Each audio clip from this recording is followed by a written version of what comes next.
proper. It is a question of propriety. I am seeking a ruling from the chair. Thank you. Okay, देख लेंगे इसको। हालांकि honourable speaker के माध्यम से ही ये स्वीकृति हुई है, उन्हीं की अनुमति दी गई है, तब भी आपकी आपत्ति को मैं माननीय स्पीकर तक पहुंचा करके इसके संबंध में स्पष्टीकरण हम लोग वो करवा देंगे।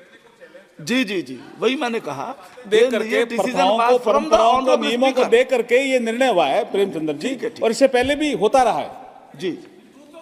No no, okay, I think Premchand साहब आप जानते हैं जी। He is a member. Please please, Shri Gaurav Gogoi ji. धन्यवाद सभापति महोदय। महामहिम राष्ट्रपति के अभिभाषण पर आज धन्यवाद प्रस्ताव के संदर्भ में मैं खड़ा हुआ हूं कि ये सदन की शुरुआत पहले ही हो चुकी, लेकिन पहली बार हमने संसद के अंदर आदरणीय राष्ट्रपति जी को देखा। आप पिछले ही सत्र का उदाहरण ले ले। पिछले ही सत्र में सदन में बेरोजगार सर बार बार ऐसे प्रकार के सदन में हमने देखा 352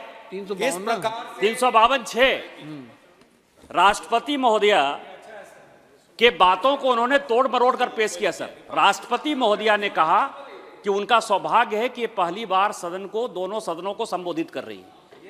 राष्ट्रपति महोदया साल में केवल एक बार संबोधित करती हैं और वो मौका उनको मिला। अब इसके उद्घाटन में वो आई या नहीं आई, इस तरह से वो डिबेट को जो इन्फ्लुएंस कर रहे हैं, वो राष्ट्रपति का इसको एक्सपंज करना चाहिए। सर, चेक कर लेंगे। किसी को बोलना है तो बोला लीजिए सर। नहीं, ऐसा नहीं है, मैंने पॉइंट ऑफ ऑर्डर का विषय क्या था। और विपक्ष जब अपनी बात रखना चाहे तो हमको चिट्ठी भेजना पड़ता है, हमको रुकना पड़ता है। आज सुबह भी हमने यही देखा कि आदरणीय सांसदीय मंत्री ने एक सांसद जो आज नहीं है, सदन के बाहर उन्होंने कोई वक्तव्य रखा, उस पर उन्होंने मीडिया पर निर्धारित जो कुछ बातें आई हैं उस पर उन्होंने अपनी बातें रखी, पर उस पर हम अपना विद्रोह हम जता नहीं पाए।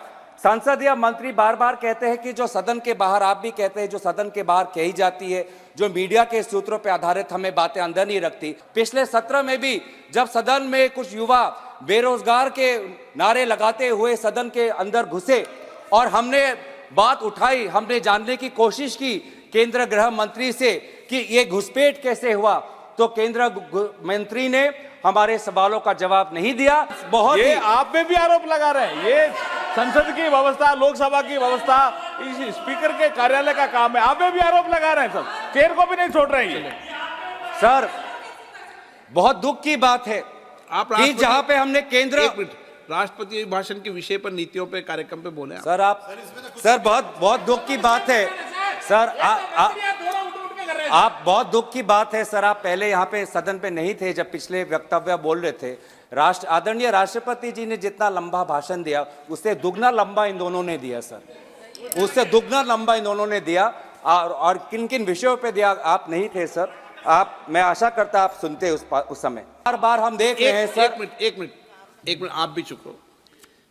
मैं माननीय सदस्य से अपेक्षा करूंगा कि वो सदन के किसी भी निर्णय पर जो सदन ने लिया है उस पर टिप्पणी नहीं करे तो उचित रहे। बोले आप, कोई दिक्कत नहीं। सर, 2014 के बाद हम इस सदन को लोकतंत्र का मंदिर के तरीके से, लोकतंत्र का मंदिर कहकर हम इस सदन को सम्मानित करते हैं। लेकिन सर, 2014 के बाद धीरे धीरे हम एक सुनिश्चित योजना सत्ता पक्ष के द्वारा देख रहे हैं। अब ये सदन या ये संसद, आप बहुत वरिष्ठ सदस्य है, आप संसद पर ही आरोप लगाएं। इस संस्था में आप बैठे हैं, जिस संस्था का पवित्र सदन है, आप ही सोचे क्या बोल रहे हैं आप। नो एलिगेशन ना, आपने संसद पर सवाल उठाया, पार्लियामेंट के सिस्टम पर सवाल उठाया। नो सर, मैं अपनी बात रखूं। हाँ। मैं सदन की मर्यादा और भारत की संसदीय की इतिहास की मर्यादा की संरक्षण में बोल रहा हूं। बात कर रहा हूं सत्ता पक्ष की सुनिश्चित योजना, क्योंकि जब भी यहाँ पे तो सारे सांसद खड़े होकर ताली बजाते हैं, उनका जयकार होता है।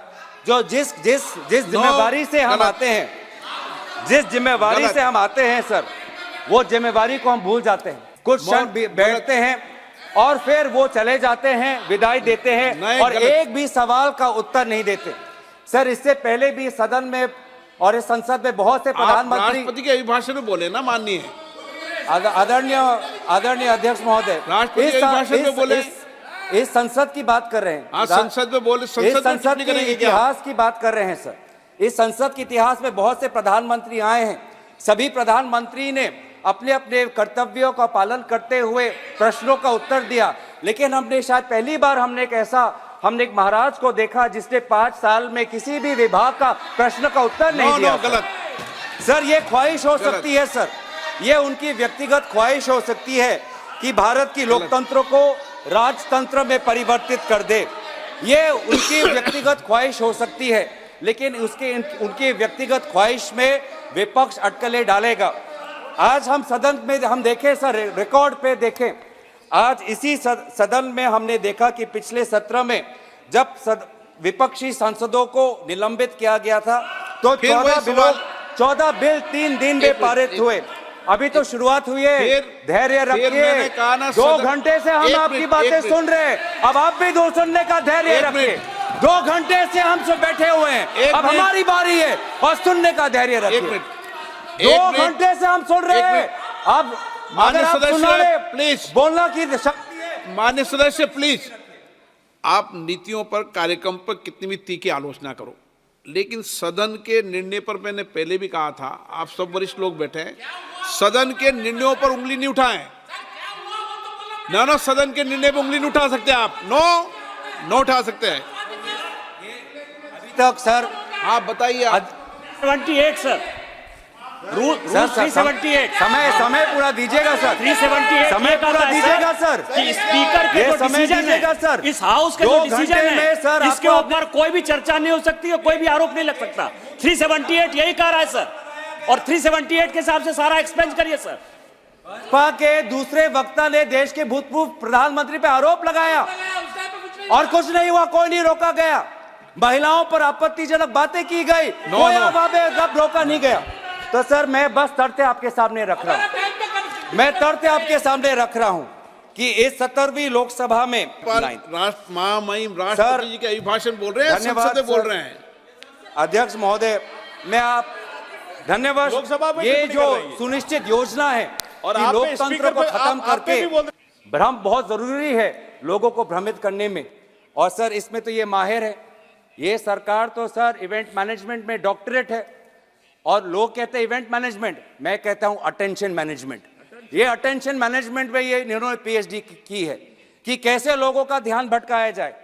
हम कहते हैं कि मणिपुर में प्रधानमंत्री क्यों नहीं गए, 190 लोगों की मृत्यु हुई, 50,000 लोग बेघर हुए, वो कहते हैं G20 देखो, प्रधानमंत्री पेरिस में है वो देखो।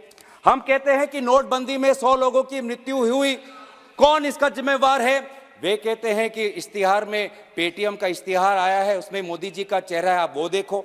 हम कहते हैं कि चाइना आज हमारे जमीन पे कितना घुस आया है, चीन हमारे लद्दाख के किसानों के साथ मुठभेड़ कर रहा है, ये कहते हैं कि आप देखो कि मालदीव्स की तुलना में हम कितने ताकतवर हैं।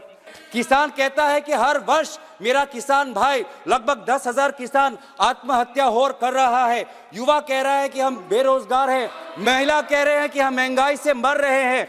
आज आर्थिक असमानता बढ़ रही है, गरीब और गरीब, अमीर और अमीर हो रहा है।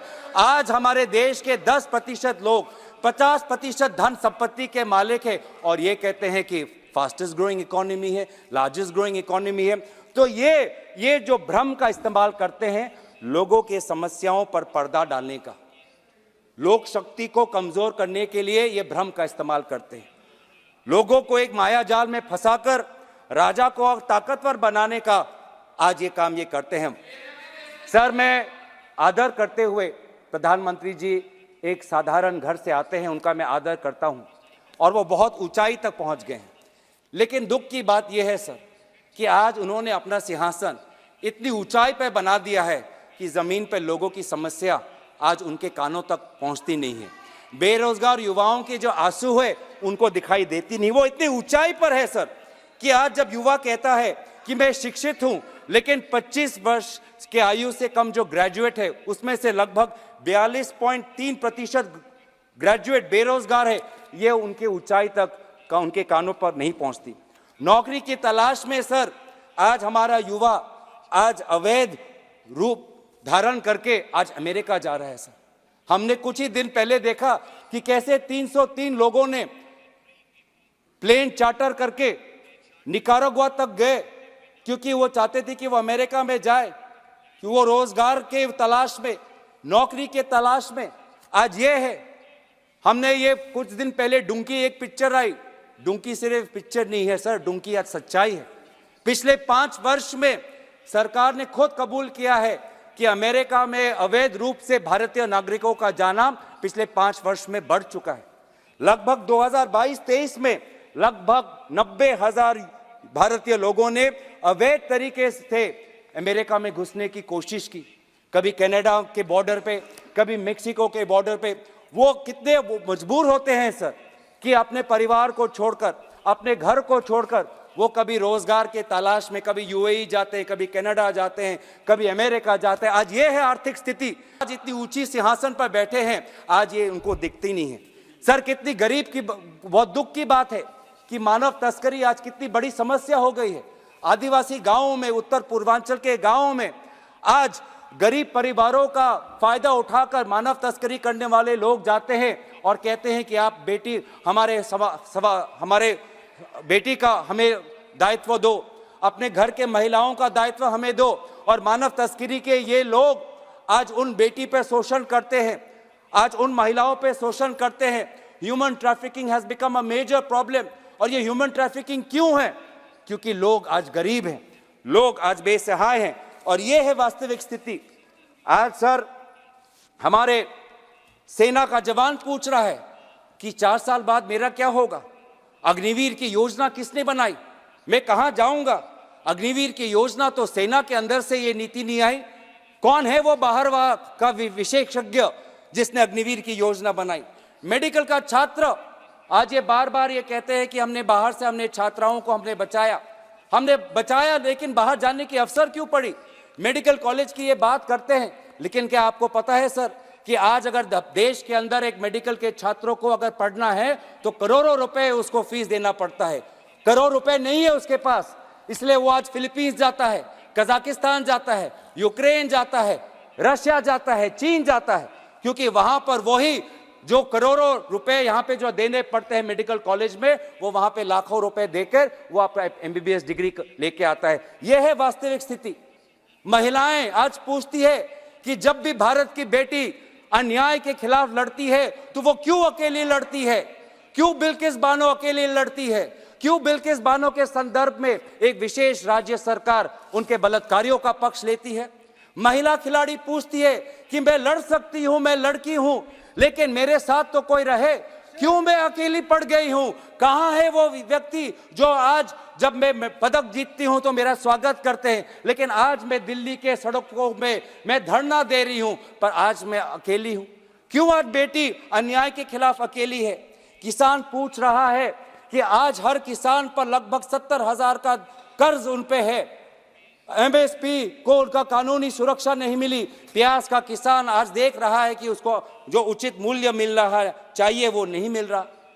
किसान बोल रहा है, न्याय की मांग कर रहा है। आप लाभार्थी की बात करते हो सर, आज तो भ्रष्टाचार ऐसा हो चुका है कि लाभार्थी टैक्स एक नया शुरू हो गया है। एक लाभार्थी टैक्स, अगर आवास योजना का घर चाहिए तो पहले लाभार्थी टैक्स दो। अगर PM किसान में अपना नाम अगर शामिल करना है तो लाभार्थी टैक्स दो। अगर उज्ज्वला में सिलेंडर कनेक्शन चाहिए तो लाभार्थी टैक्स दो। ये है वास्तविक स्थिति। लेकिन इस स्थिति को लेकर कोई बात नहीं करते, कोई यहाँ पे इन्वेस्टिगेशन नहीं। क्यों पहले PM किसान संपदा में 11 करोड़ लोगों को PM किसान मिलता था, वो 11 करोड़ से 3 करोड़ क्यों आया? क्यों घटाव हुआ? क्या कितने सारे फर्जी वहां पे लाभार्थी थे? क्या उस पर कोई इन्वेस्टिगेशन हुआ? कोई इन्वेस्टिगेशन नहीं। सारे चीजें भूल जाते हैं और कहते हैं कि भ्रष्टाचार गायब हो गया। सबसे ज्यादा भ्रष्टाचार आपके लाभार्थियों के वितरण में हो रहा है। आज सर मैं खुश हूं कि जनता जागरूक हुई और विपक्ष आज जनता के इस जागरण को स्वागत करती है। आजादी की लड़ाई भी एक जन आंदोलन था और आज भी अगर राजतंत्र से आजादी पानी है तो विपक्ष देश के जनता के साथ चट्टान की तरह खड़ा है। पक्ष को कमजोर करना चाहता है। इनकम टैक्स के अफसर भेजते हैं, ईडी का अफसर हमारे पास आता है, सीबीआई हम पर आता है। मैं यही कहना चाहता हूं, हम डरने वाले नहीं हैं, हम डरने वाले नहीं हैं। आप चाहे जितनी भी सरकार गिरा लो, आप चाहे जितनी भी सरकार परिवर्तन कर लो, बिहार में अगर सरकार बनानी है तो रातों रात मुख्यमंत्री का इस्तीफा और रातों रात उनका शपथ ग्रहण होता है। लेकिन झारखंड में हमारा पास बल है, झारखंड के पास हमारे ताकत है, लेकिन हमको 10 दिन का हमको इंतजार करना पड़ता है। मतलब बिहार के लिए नियम अलग और झारखंड के लिए नियम अलग, इस प्रकार की बातें आज हम कर रहे हैं। सर, अगर इनके खिलाफ हम लड़े, अगर इनके खिलाफ हम लड़े तो हमें जेल भेजा जाता है। अगर इनके साथ हम लड़े तो हम पे शारदा का टैक्स लगता है। ये है सर वॉशिंग मशीन। हम डरेंगे नहीं, हम अपना फर्ज निभाते रहेंगे। हम भारत को जोड़ेंगे, हम नफरत की बाजार में मोहब्बत की दुकान खोलेंगे, हम न्याय की लड़ाई लड़ेंगे, पिछले वर्ग और अन्य पिछड़ा वर्ग के लिए जातिगत जनगणना की लड़ाई हम लड़ेंगे। हम अनुसूचित जाति जनजाति जिनके लिए आज केंद्रीय विश्वविद्यालयों में, केंद्रीय सरकारों में लगभग हजारों के तादाद पे पद खाली हैं, आज उन केंद्रीय विश्वविद्यालयों में, उन केंद्रीय सरकारों में अनुसूचित जाति जनजाति का स्थान हो, उनको अपना हिस्सा मिले, हिस्सेदारी की लड़ाई हम लड़ेंगे। हम लड़ेंगे उन युवाओं के लिए, वो लगभग 1-1.5 लाख युवा जिन्होंने सेना के भर्ती के लिए पूरी परीक्षा पार कर ली, लेकिन आज भी वो सेना में भर्ती नहीं हुए। हम उनके मुआवजे के लिए हम लड़ाई लड़ेंगे। हम लड़ाई लड़ेंगे जम्मू कश्मीर के लिए, ताकि उनको पूर्ण राज्य का दर्जा दोबारा मिले और निर्वाचन दोबारा हो, लोकतंत्र की स्थापना वहां पे हो। हम लड़ेंगे आंध्र प्रदेश के लिए। For Andhra Pradesh, we gave a special category status. We promised them, and today again repeatedly, the Prime Minister has been betraying the people of Andhra Pradesh and denying them the rightful special status. We, the Congress Party, want special status for Andhra Pradesh. हम लड़ेंगे असम के वो 6 समुदाय के लिए, जाहुम, मोरान, मोटा, कुच, राजबंशी, सूतिया, आदिवासी जो हैं, जो जनजाति की मांग कर रहे हैं, हम उनके साथ हम रहेंगे। हम लड़ेंगे महिलाओं के लिए जो महंगाई से राहत चाहते हैं। हम भारत के संविधान के लिए लड़ेंगे। इस भारत के संविधान में सर लिखा है हम, इसमें मैं नहीं लिखा है, इसमें कोई एक व्यक्ति की दिव्य शक्ति नहीं लिखी है, इसमें भारत की लोक शक्ति का उदाहरण है।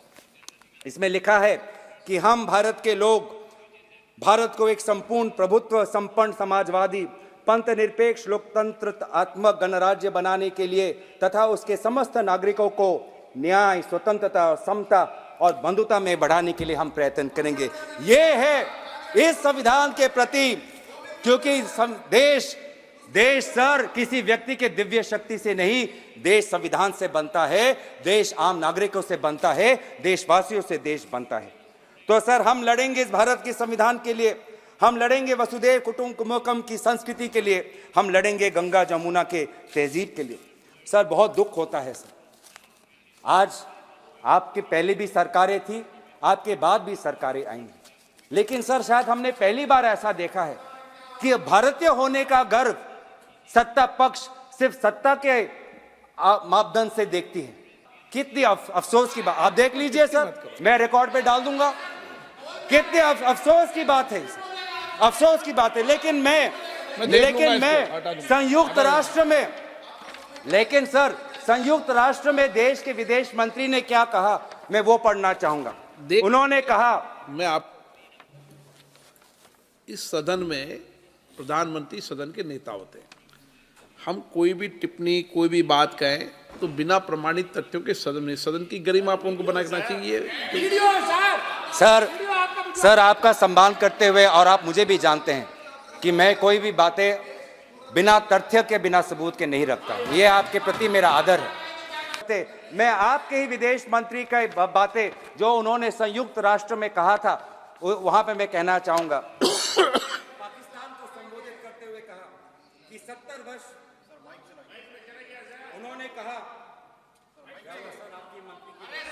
उन्होंने कहा पाकिस्तान को संबोधित करते हुए कि 70 वर्ष के दौरान भारत में बहुत सारे राजनीतिक दलों की सरकारें बनी, लेकिन सभी ने विकास की गति को जारी रखा।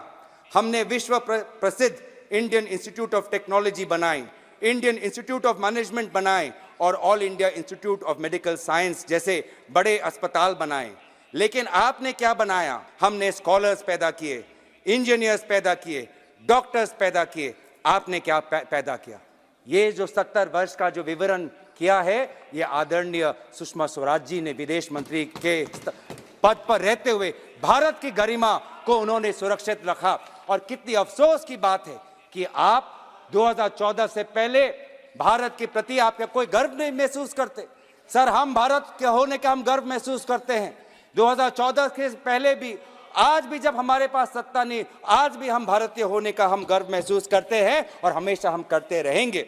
लेकिन सर, मैं अंत में ज्यादा समय ना लेते हुए बंकिम चंद्र चटर्जी के वंदे मातरम की कुछ पंक्तियां कहकर अपनी वाणी को मैं विराम देना चाहूंगा।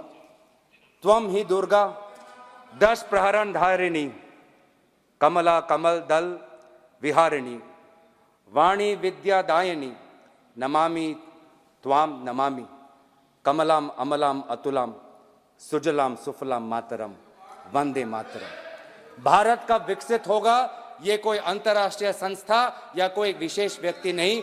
भारत तब विकसित होगा जब हम संविधान के अनुसार सामाजिक, आर्थिक और राजनीतिक न्याय सबको मिलेगा। भारत तब विकसित होगा जब विचार, अभिव्यक्ति, विश्वास, धर्म और उपासना की स्वतंत्रता सबको मिलेगी। भारत तब विकसित होगा जब प्रतिष्ठा और अवसर की समता सबको मिलेगी। तब जाके जब भारत का हर नागरिक ऐसा महसूस करेगा, तब जाके हम भारत के प्रति हम न्याय करेंगे।